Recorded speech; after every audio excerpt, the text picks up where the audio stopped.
بسم اللہ الرحمن الرحیم۔ صحیح بخاری حدیث نمبر 3، کتاب وحی کے بیان میں نبی کریم صلی اللہ علیہ وسلم پر وحی کا ابتدائی دور اچھے سچے پاکیزہ خوابوں سے شروع ہوا۔ آپ صلی اللہ علیہ وسلم خواب میں جو کچھ دیکھتے وہ صبح کی روشنی کی طرح صحیح اور سچا ثابت ہوتا۔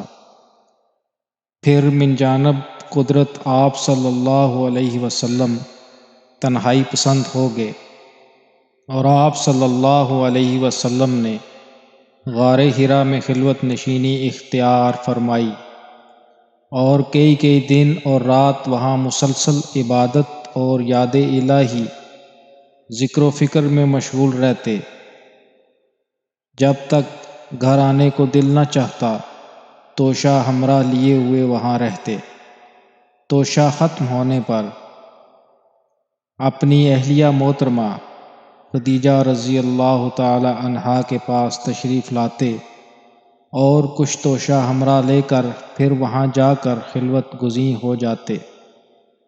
یہی طریقہ جاری رہا یہاں تک کہ آپ صلی اللہ علیہ وسلم پر حق منکشف ہو گیا اور آپ صلی اللہ علیہ وسلم غار حرا ہی میں قیام پذیر تھے کہ اچانک جبریل علیہ السلام آپ صلی اللہ علیہ وسلم کے پاس حاضر ہوئے اور کہنے لگے، اے محمد پڑھو۔ آپ صلی اللہ علیہ وسلم فرماتے ہیں کہ میں نے کہا کہ میں پڑھنا نہیں جانتا۔ آپ صلی اللہ علیہ وسلم فرماتے ہیں کہ فرشتے نے مجھے پکڑ کر اتنے زور سے بھینچا کہ میری طاقت جواب دے گئی، پھر مجھے چھوڑ کر کہا کہ پڑھو۔ میں نے پھر وہی جواب دیا کہ میں پڑھا ہوا نہیں ہوں۔ اس فرشتے نے مجھ کو نہایت ہی زور سے بھینچا کہ مجھ کو سخت تکلیف محسوس ہوئی، پھر اس نے کہا کہ پڑھ۔ میں نے کہا کہ میں پڑھا ہوا نہیں ہوں۔ فرشتے نے تیسری بار مجھ کو پکڑا اور تیسری مرتبہ پھر مجھ کو بھینچا، پھر مجھے چھوڑ دیا اور کہنے لگا کہ پڑھو اپنے رب کے نام کی مدد سے جس نے پیدا کیا اور انسان کو خون کی پھٹکی سے بنایا۔ پڑھو اور آپ کا رب بہت ہی مہربانیاں کرنے والا ہے۔ بس یہی آیتیں آپ صلی اللہ علیہ وسلم جبرائیل علیہ السلام سے سن کر اس حال میں غار حرا سے واپس ہوئے کہ آپ صلی اللہ علیہ وسلم کا دل اس انوکھے واقعہ سے کانپ رہا تھا۔ آپ صلی اللہ علیہ وسلم خدیجہ رضی اللہ عنہا کے ہاں تشریف لائے اور فرمایا کہ مجھے کمبل اڑا دو، مجھے کمبل اڑا دو۔ انہوں نے آپ صلی اللہ علیہ وسلم کو کمبل اڑا دیا۔ جب آپ صلی اللہ علیہ وسلم کا ڈر جاتا رہا تو آپ صلی اللہ علیہ وسلم نے اپنی زوجہ محترمہ خدیجہ رضی اللہ عنہا کو تفصیل کے ساتھ یہ واقعہ سنایا اور فرمانے لگے کہ مجھ کو اب اپنی جان کا خوف ہو گیا ہے۔ آپ صلی اللہ علیہ وسلم کی اہلیہ محترمہ خدیجہ رضی اللہ عنہا نے آپ صلی اللہ علیہ وسلم کی ڈھارس بندھائی اور کہا کہ آپ کا خیال صحیح نہیں ہے، اللہ کی قسم آپ کو اللہ کبھی رسوا نہیں کرے گا۔ آپ تو اخلاق فاضلہ کے مالک ہیں، آپ تو کنبہ پرور ہیں، بے کسوں کا بوجھ اپنے سر پر رکھ لیتے ہیں، مفلسوں کے لیے آپ کماتے ہیں، مہمان نوازی میں آپ بے مثال ہیں اور مشکل وقت میں آپ امر حق کا ساتھ دیتے ہیں۔ ایسے اوصاف حسنہ والا انسان یوں بے وقت ذلت و خواری کی موت نہیں پا سکتا۔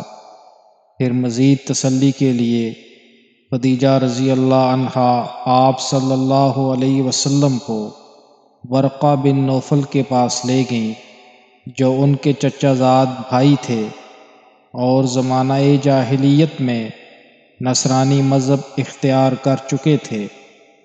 اور عبرانی زبان کے کاتب تھے، چنانچہ انجیل کو بھی حسب منشائے خداوندی عبرانی زبان میں لکھا کرتے تھے۔ انجیل سریانی زبان میں نازل ہوئی تھی، پھر اس کا ترجمہ عبرانی زبان میں ہوا۔ ورقہ اسی کو لکھتے تھے۔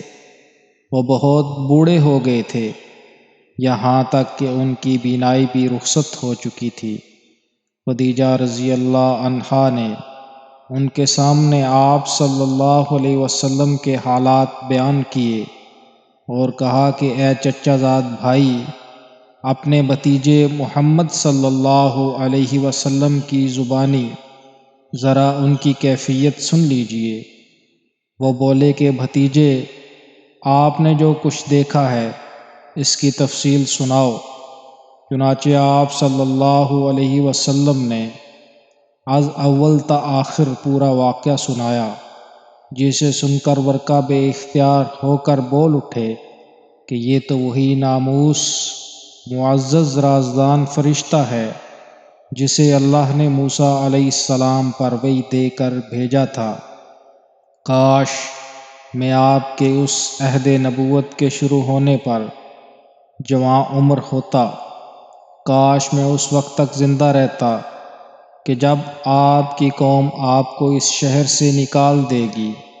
رسول اللہ صلی اللہ علیہ وسلم نے یہ سن کر تعجب سے پوچھا کہ کیا وہ لوگ مجھ کو نکال دیں گے، حالانکہ میں تو ان میں صادق اور امین و مقبول ہوں؟